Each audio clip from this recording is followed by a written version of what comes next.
the journey of self-love, and the most important aspect of knowing who you are as an individual. When I was a young little knappie, I always used to be very competitive. My sister, 2.5 years older than me, I always wanted to be better than her. I always wanted to be faster than her. And, well, she was older than me and bigger than me, so that was always a problem. When I was 5.5, my dad used to take us cycling. And as being competitive, my sister was ahead of me and I was pushing. So she pushed back. And I kept pushing harder. So did she. And as we came around the last bend, I pushed a little too hard. And I ended up falling off my bike. And I cracked my head and ended up in a coma. 6 months later, I finally woke up.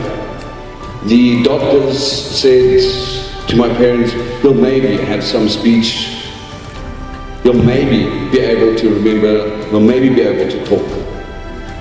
And with the dedication and a mindset of a 6-year-old, of having to restart my life over, I decided then that nothing and no one will stand in the way of me becoming normal, me becoming a success story, me being able to share my life story and not give up. A couple of years later down the line, I was 15.5, and my dad turned around to me and he says, listen son, you're turning 16, you know, that big 16 years. And I said, yeah Dad, I can't wait. And he says, well, what do you want for your birthday? And I looked him deep in the eyes and I said to him, Dad, I'd like to have a motorbike. And my dad looked at me and his tears rolled down his eyes and he says, son, the unfortunate thing is that you can have your bike when you've made enough money to buy it yourself. Because I cannot afford to buy you that. And the theory of you can either lie down or play dead didn't apply. I decided then and there that nothing again and no one will stand in the way. And I walked 4 kilometers every day after school and cleaned the butchers, meat grinders, and was packing at the tills and were sweeping the warehouse floors. And when I was 16 years old, on my birthday, my dad took me and I bought myself my motorbike.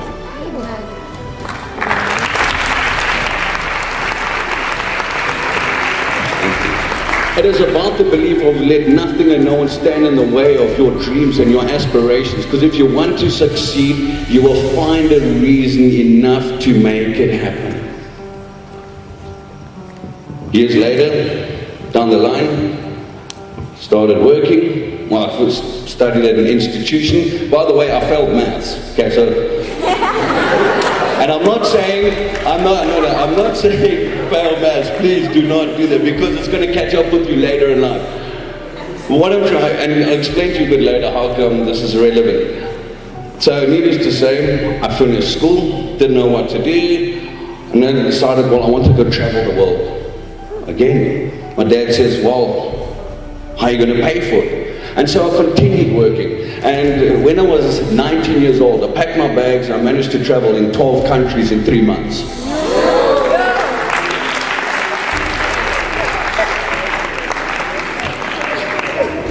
And when I got back, I finally understood what I wanted to do. My dad said, so what is it? And I'm like, nothing.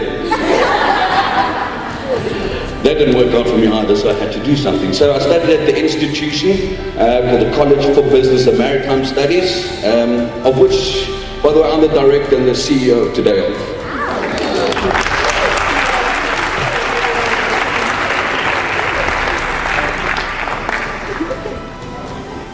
Not really knowing though who I am internally has cost me. Because after I completed studies, and the institution helped me to find employment, which it still does today for each one of our graduates, I went out and I started earning money. When I started earning decent money. And the problem was with not earning decent money, I had indecent friends. And by the time I was 22, I ended up on drugs and being unemployed. Went from having 7 grand to nothing. Oh. And so what do? Lie over, die, feel sorry for yourself? Never.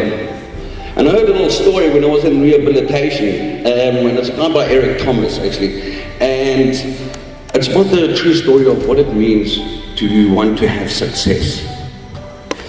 I don't know if some of you have friends or yourself that might have asthma. What happens is that when you have asthma and you have an attack, there's one thing only besides that little ventilator that you need. Does anyone know what that is? You want to breathe. The only thing you want in life is to take that breath. And the guy in the rehab told me, and he says, listen, Holger, if you don't want success as much as you need to take that single breath every second day of your life, then you only like the idea of success. Then you only like the idea of saying, you know what it takes to get to the top. And so, being unemployed, just coming out of rehab, I took that very seriously. And within 2 months later, I had my own business and I was earning 40,000 rand a month.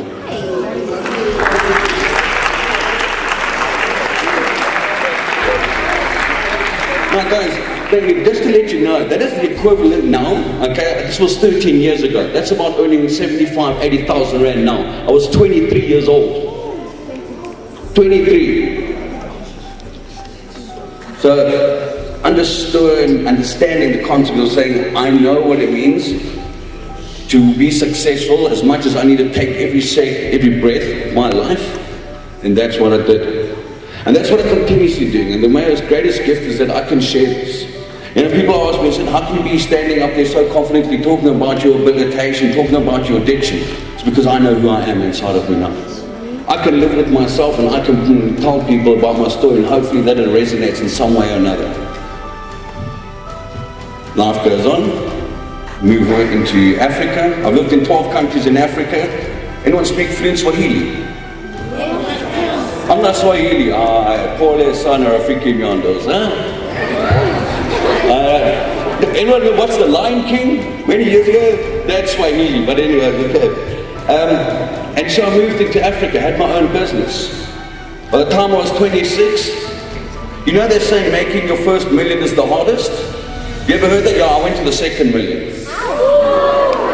And I skipped the first, I went straight to the second. I'm like, now how about it?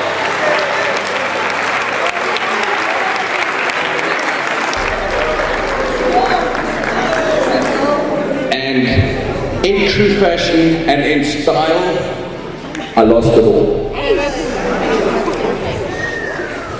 Unfortunately, again, having too much money, not understanding the value of really knowing who I was, cost me everything. From a 6-bedroom, 6-bathroom house opposite the president of Tanzania to having to rent a room by my friend's place. Everything gone. And so, what did I do? Roll over, die, feel sorry for myself? No. And I got up again, and I fought again. And I continuously fight every day. Because I know that every day I'm tempted. Every day, there's opportunity, evil ones knocking on my door saying, come, just once. Just once, it's okay. However, I know the value of what I have today is much greater than what God can ever give me. I've got a beautiful wife, I'm married, I run an amazing institution, a college, that you guys can come over there and we'll have a chat to you about what else we can offer you young minds. And simply my greatest gift is that I can relate to people from a ground level. I'm not speaking from an academic point of view or a person who says, I know what it's like. I said, well, tell me what it's like when you've been at the bottom, when you've got nothing left, and then be able to pick yourself back up again, because you understand the value of who you are as an individual and the love that you have for yourself. And ladies and gentlemen, your time, thank you very much. I hope what I've given you gives you at least some inspiration. Most important I can leave you with is believe in yourself. Stand up for what you believe is right. Go do what you want to do, not what your friends want you to do. Go do what you want to do and become a game changer. If it's in your community, you're changing the game. As we've had so many great speeches already by the Executive Mayor and by VP of AngloGolAshanti, you know, it is about that belief and that saying you can make a difference. If you're changing belief or the thought in one person, you have got a profound effect, and that carries. Ladies and gentlemen, I hope that what I've given you gives you some kind of inspiration of saying whatever you do out there, be that game changer, be that inspiration to others. You guys are awesome. I'm Holger, College for Business and Maritime Studies. Thank you very much, Northwest. It was awesome.